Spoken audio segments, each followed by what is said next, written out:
पढ़ने अल्लाहुम्मा सल्ली अला सय्यिदिना व शफीइना व तबीबिना व हबीबिना व करीमिना व मौलाना मुहम्मद व बारिक व सल्लिम सल्लु अलैहि सलातों व सलामन अलैका या रसूल अल्लाह सल्लल्लाहु ताला अलैहि वसल्लम।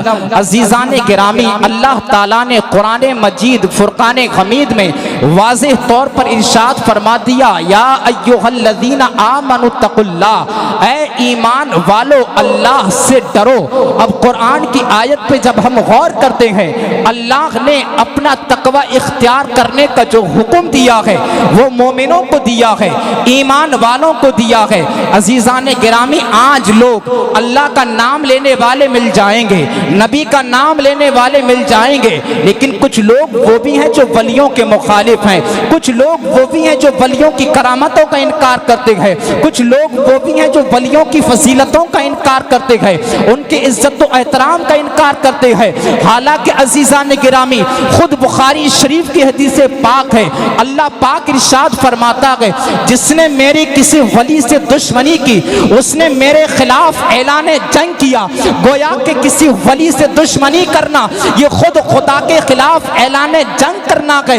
यानी कि इसीलिए तो खुदाए ताला ने कुरान मजीद में फरमाया, या अय्युहल्लज़ीना आमनू, ऐ ईमान वालो, इत्तकुल्लाह, अल्लाह से डरो। अजीजान गिरामी, अब अल्लाह से डरने का हुक्म तो दे दिया गया, आपको तमाम लोग अल्लाह से डरने की बात करते हुए मिल जाएंगे। दूसरे लोग भी कहते हैं नमाज पढ़ना चाहिए, दूसरे लोग भी कहते हैं रोजा रखना चाहिए, दूसरे लोग भी कहते हैं ज़कातें अदा करना चाहिए, दूसरे लोग भी कहते हैं हज करना चाहिए, दूसरे लोग भी कहते हैं कि इबादत करनी चाहिए, नेकियों के काम करने चाहिए, तकवा इख्तियार करना चाहिए, यकीनन अल्लाह से हमेशा डरते रहना चाहिए। लेकिन अजीजान गिरामी, आओ जरा दूसरों के पास जब हम जाते हैं, हम ये तरीका पूछते हैं, जरा ये बताओ, तकवा तो इख्तियार कर लेंगे, लेकिन इस तकवे की दौलत को बचाना कैसे है, अपनी नमाजों को बचाना कैसे है, अपने रोजे को बचाना कैसे है, अपने हज व ज़कात को बचाना कैसे है? तो अजीजान गिरामी, उनके पास इसका कोई सोल्यूशन नजर नहीं आएगा।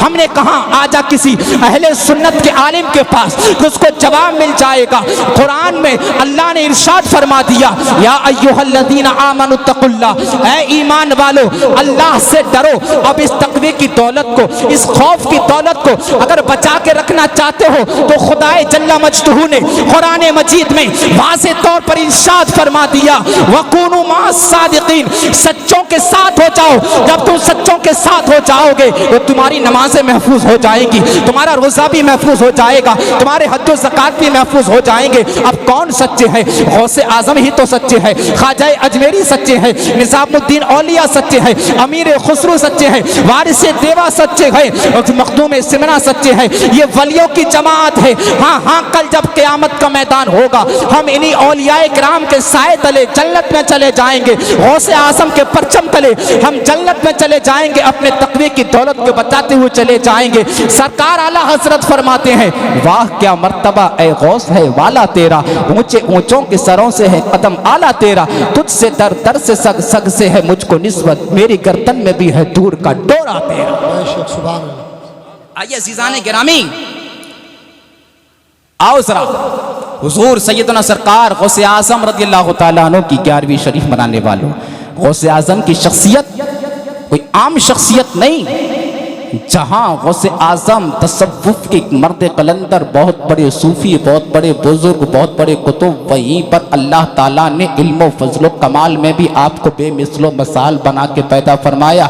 हुजूर गौसे आज़म की वो ज़ात है कि एक मरतबा इसको शेख अब्दुल हक मुहद्दिस देहलवी ने अखबारुल अखयार के अंदर नकल फरमाया है। आप फरमाते हैं, एक मरतबा गौसे आज़म की बारगाह में एक मसला आया।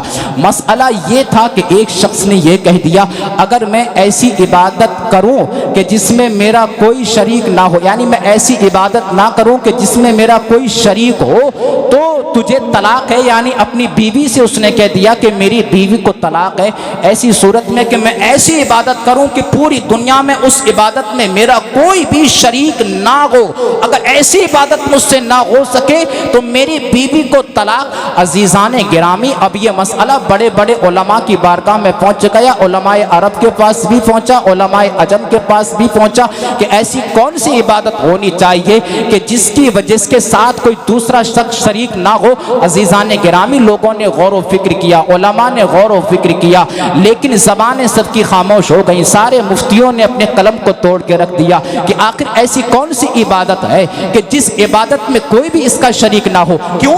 अगर नमाज पढ़ेगा तो जाहिर सी बात है सारी दुनिया में कोई ना कोई नमाज तो ज़रूर पढ़ रहा होगा। अगर ये रोज़ा रखेगा तो ज़रूरी नहीं है कि अकेला ही रोज़ा रखेगा, सारी दुनिया में कोई ना कोई ज़रूर रोज़ेदार तो होगा। कोई भी इबादत का काम करेगा, कोई भी नेक अमल करेगा, ज़रूर कोई ना कोई इसका उसमें शरीक होगा। अजीज़ान गिरामी, बड़े बड़े उलमा की ज़बानें खामोश हैं, बड़े बड़े मुफ्तियों ने अपने कलम को तोड़ दिए है। लेकिन जब यही इस्तिफ्ता खानकाह कादरिया सैयदना गौसे आज़म की बारगाह में पहुंचा है, इमाम हज़रत गौसे आज़म की बारगाह में जब ये सवाल पहुंचा कि हुजूर किसी शख्स ने इस तरह की कसम खाई है, बताइए उसका सोल्यूशन क्या निकले कि जिसकी बीवी को तलाक होने से बच जाए। सरकार गौसे आज़म फरमाते हैं कोई बड़ी बात नहीं है। जहां बड़े बड़े उलमा की ज़बानें खामोश हो जाएं, जहां बड़े बड़े मुफ्तियों के कलम टूट जाएं, वहां गौसे आज़म उनके जवाबात बर्जस्ता दे दिया करता है। सैयदना सरकार गौसे आज़म ने फरमाया ये तो कोई बड़ा मसला नहीं है, हाँ इसका जवाब तो मैं देने के लिए तैयार हूँ। सरकार गौसे आज़म ने फरमाया एक काम करो, खाना काबा को लोगों से खाली करा लिया जाए। जब खाना काबा लोगों से खाली हो जाएगा, इसको उसका तवाफ करने का हुक्म दिया जाए। जब ये इस तरह तवाफ करेगा, सारी दुनिया में खाना काबा का फिर कोई तवाफ नहीं करता होगा। ये ऐसी इबादत होगी कि इस इबादत है जिसमें कोई शरीक नहीं होगा, इसकी बीवी को तलाक होने से बच जाएगी। ये शान गौसे आज़म है। गौसे आज़म का नाम लेने वालों, आज गौसे आज़म की 11वीं मनाने वालों, हाँ 11वीं हमको मनाना चाहिए। गौसे आज़म के नाम पर सदक़े भी करना चाहिए, गौसे आज़म के नाम पर खैरात भी करना चाहिए, गौसे आज़म के नाम पर सब कुछ करना चाहिए। लेकिन ऐ गौसे आज़म की 11वीं में आने वालों और गौसे आज़म के नाम पे लंगर लुटाने वालों, याद रखना लंगर लुटाने से पहले कोई चावल उसके अंदर हराम का शामिल नहीं होना चाहिए। और गौसे आज़म के नाम पर खाना खिलाने वालों, याद रखना कि उसके अंदर कोई पाई हराम की शामिल नहीं होनी चाहिए। कौन गौसे आज़म है? आज गौसे आज़म की करामतों को सुनने वालों, जरा आओ गौसे आज़म की तालीमात को भी सुनते चलो। खलीफा अब्बासी जिसको मुस्तंजिद बिल्लाह कहा जाता है, सरकार गौसे आज़म की बारगाह में तोहफे लेकर आया, अशरफियों की 2 थैली लेकर आया, एक को दाएं हाथ में बाएं हाथ में लेके आया। सरकार गौसे आज़म की बारगाह में हुजूर गौसे आज़म बैठे हुए हैं, आपकी बारगाह में जब तोहफा लेकर आया, कहा हुजूर मैं आपके पास ये तोहफा लेकर आया हूँ। सरकार मना फरमाते हैं कि मुझे तेरे तोहफे की हाजत नहीं है। जब इतना सुना तो बादशाह तक कहने लगा हुजूर मैं तो आपको नजराने के तौर पर, तोहफे के तौर पर ये चीज़ लेकर आया था, लेकिन आप तो इससे इनकार फरमा रहे हैं। हुजूर गौसे आज़म इनकार फरमाते हैं मुझे तेरे तोहफे की ज़रूरत नहीं है, ले जा अपने तोहफे को। लेकिन बादशाह था, खलीफा था, बोला हुजूर मैं आपके पास लेकर आया हूँ। इसी इसरार और इनकार की कश्मकश में गौसे आज़म ने फरमाया नहीं मानता है तो लेके आ। जब हुजूर गौसे आज़म ने उसके अशरफियों की थैलियों को अपने हाथों में लिया, एक को दाएं में लिया, एक को बाएं में लिया और उसको निचोड़ना शुरू कर दिया। जब निचोड़ा तो उस थैली के अंदर से बजाय अशरफियों के उसके अंदर से खून टपकने लगा।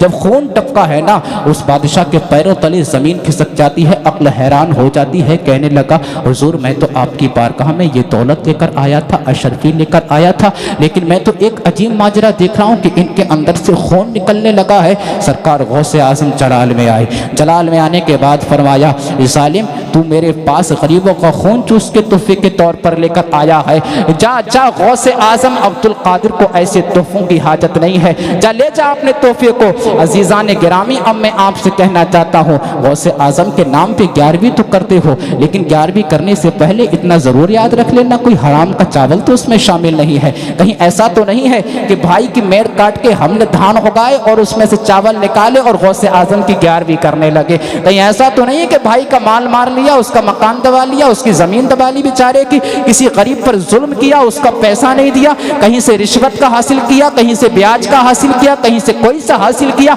और हराम की कमाई की और अपनी इस हराम की कमाई पर पर्दा डालने के लिए गौसे आजम के नाम पर 11वीं को मनवा दिया, 11वीं की देके पका दी। साहब फला शख्स ने बड़ा भारी 11वीं की है, हाँ उसने बड़ा लंबा इंतजाम किया है, लेकिन लंबा इंतजाम करने से पहले याद रखना गौसे आजम की बारगाह में 11 क्या 11,000 देके पका दो। अगर उसमें हराम की कमाई शामिल है, वो हराम कमाई से तैयार किया गया है, एक चावल भी गौसे आजम की बारगाह में कबूल होने वाला नहीं है। लेकिन खुलूस के साथ, हलाल की कमाई के साथ, पाकीज़ा कमाई के साथ और अल्लाह की रिजा हासिल करने के लिए एक 11 देके नहीं, 11,000 देके नहीं, सिर्फ एक प्लेट चावल महल्ले में जाके किसी गरीब को खिला दो। जाके उसको कह दो कि मैं गौसे आजम के नाम पर तेरे पास न्याज लेके आया हूँ काले। तो याद रखना गौसे आजम की बारगाह में वो 11 नहीं बल्कि ये एक प्लेट ज्यादा कबूल हो जाएगी। सुभान अल्लाह। अल्लाह भी उसी सदके को कबूल फरमाता है मेरे भाई कि जिसमें हलाल की कमाई शामिल हो। क्योंकि आओ उठाओ तिरमिज़ी शरीफ अबवाब तहारा की हदीस पाक है, सरकार फरमाते हैं ला तुक़बलु सदाकुन ला तुक़बलु सलातुन इल्ला बितहूर, कि कोई नमाज बगैर वजू की कबूल नहीं हो सकती है, और कोई सदका ला तुक़बलु सदक़तुन मिन गलूल, और कोई सदका हराम माल से कबूल नहीं किया जाता है। गौसे आजम की महफिल में तशरीफ़ लाने वालों, गौसे आजम का यह पैगाम लेते जाना। अल्लाह ताला हमको हुस्न अमल की तौफीक अता फरमाए। आओ इस जलसे में आने वालों एक पैगाम लेते जाओ, इल्म की शम्मा को रोशन करिए, अपने घरों का माहौल दीनी बनाइए, अपने तमाम बच्चों को दीनी तालीम से आशना करिए। ज़रूरी नहीं है कि ये दीनी तालीम जो है ना, ये दीनी इल्म सिर्फ गरीबों का हिस्सा नहीं है, हर मुसलमान का हिस्सा है। बताओ सारा मजमा मुसलमान तो है नहीं है, अरे कोई गरीब हो कोई अमीर हो, सारे के सारे मुसलमान हैं। सरकार क्या फरमाते हैं, तलबुल इल्मी फरीदतुन अला कुल्ली मुस्लिमी व मुस्लिमा, इल्म का हासिल करना हर मुसलमान मर्द पर, हर मुसलमान औरत पर फ़र्ज है। अपने आप को कम से कम ज़रूरत के मुताबिक अपने बच्चों को तालीम दिलाइए, खुद भी इल्म हासिल करिए, उलमा की बारगाह में आइए। हज़रत अल्लामा तौसीफ़ रज़ा मिसबाही, मौलाना नौमान रूहानी साहिब और हमारे कारी ज़ैगम साहिब और आपकी महल्ले के मसाजिद के यहाँ तशरीफ रखते होंगे, ये तमाम तर हजरात हैं, इनके पास आइए, आकर नमाजें सीखिए, मसाइल को सीखिए, सब कुछ सीखिए,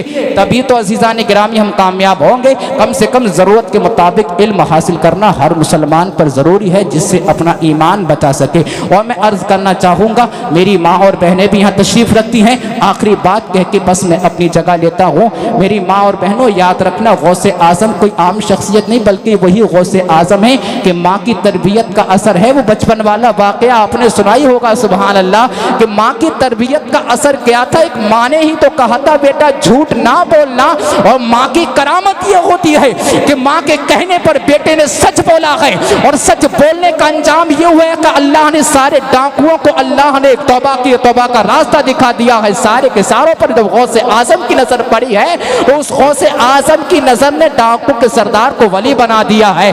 ये करामत गौसे आजम है कि एक माँ की तरबियत थी, बेटा झूठ मत बोलना, एक सच ने क्या करके दिखा दिया। मेरी बहनों याद रखो, अपने बच्चों की तरबियत करिए। आज अपने बच्चों को ऐसे नहीं, जब बड़े हो जाएं तो उनको गाने गाना सिखाया जाए, उनको डांस सिखाया जाए। आज बड़ा अलमिया है, आज हमारी माँ और बहनें, आज हमारी बेटियां, आज हमारे घरों का माहौल अंग्रेजी माहौल, इस तरीके से बेहयाई और ओरियानियत वाला माहौल, इस चीज को खत्म करिए। मुस्तफ़ा जान रहमत की शरीयत को अपने घरों के अंदर लागू करिए। कसम खुदा की इसी में कामयाबी है। आला हजरत फरमाते हैं खुदा खुदा का यही है दर, नहीं और कोई मफर मकर, जो वहां से हो यही आके हो, जो यहाँ नहीं तो वहां नहीं। दुनिया में कामयाबी चाहते हो दर मुस्तफ़ा को थाम लो, आखिरत में कामयाबी चाहते हो दर मुस्तफ़ा को थाम लो। यही शरीयत का कानून हर एक के लिए, हर मुसलमान के लिए है। तो मैं माँ और बहनों से भी कहना चाहूँगा, अपने बच्चों की तरबियत अच्छे अंदाज में कीजिए। खुद को भी आप ज़ेवर तालीम से आशना कीजिए, दीनी तालीम को हासिल करिए, दीनी इल्म हासिल करिए। और माशाअल्लाह हमारे कारी ज़ैगम साहब अभी जिक्र कर रहे थे, ये तो हमारी बड़ी अच्छी जगह है संभल, जिसको कसीरुल मदारिस के नाम से जाना जाता है, यानी कि संभल से ज़्यादा मदारिस जो है किसी दूसरे शहर में नज़र नहीं आते हैं। अल्हम्दुलिल्लाह देखिए हमारे हयात नगर में भी मदरसा याकूबुल उलूम है, हमारे बराबर में मदरसा फैज़ुल उलूम है, और हमारे संभल में खलील राय सद्दी नकासा और अजमरुल उलूम और दीगर मदारिस, हमारे सारे के सारे मदारिस हैं। इसी के साथ साथ माशाअल्लाह हमारी बच्चियों के इदारे भी हैं, और मौलाना अबरार साहब हमारे रज़ाए हसनैन चला रहे हैं माशाअल्लाह। दे बड़ी मेहनती आदमी हजरत, आपकी तरफ मेरी नज़र नहीं गई, अब मेरी नज़र गई है। मैं अल्लाह ताला, बड़े अच्छे आदमी है, पैकर इखलास वफा, रज़ाए हसनैन में बड़ी मेहनत कर कर रहे हैं हज़रत, अल्लाह ताला इनकी मेहनतों को कबूल फरमाए। ये तमाम वो मदारिस हैं कि जो अल्हम्दुलिल्लाह अहले सुन्नत का काम कर रहे हैं। इसी तरीके से यहाँ पे गुलशन फातिमा हमारी बच्चियों के लिए, बेटियों के लिए, हमारे संबल में भी बहुत सारे मदारिस हैं। जामिया सादिया है, मौलाना नौशे वाला बनातु ज़हरा है, और माशाअल्लाह यादगार इख्तिसासुल उलमा, मदरसा इख्तिसासुल मदारिस लिल बनात, ये तमाम वो मदारिस हैं। मदरसा फातिमातु ज़हरा रायसती, ये सारे वो मदारिस हैं कि जहाँ हमारी बच्चियों के लिए अच्छी तालीम का इंतज़ाम है। अपनी बच्चियों को दीनी तालीम से आशना कराइए ताकि ये अपने दीनों ईमान की हिफाजत कर सकें। यह आपकी भी जिम्मेदारी है, हम सबकी भी जिम्मेदारी है। अल्लाह ताला हमें अमल की तौफीक अता फरमाए। वमा अलैना इल्लल बलाग। अस्सलामु अलैकुम व रहमतुल्लाह।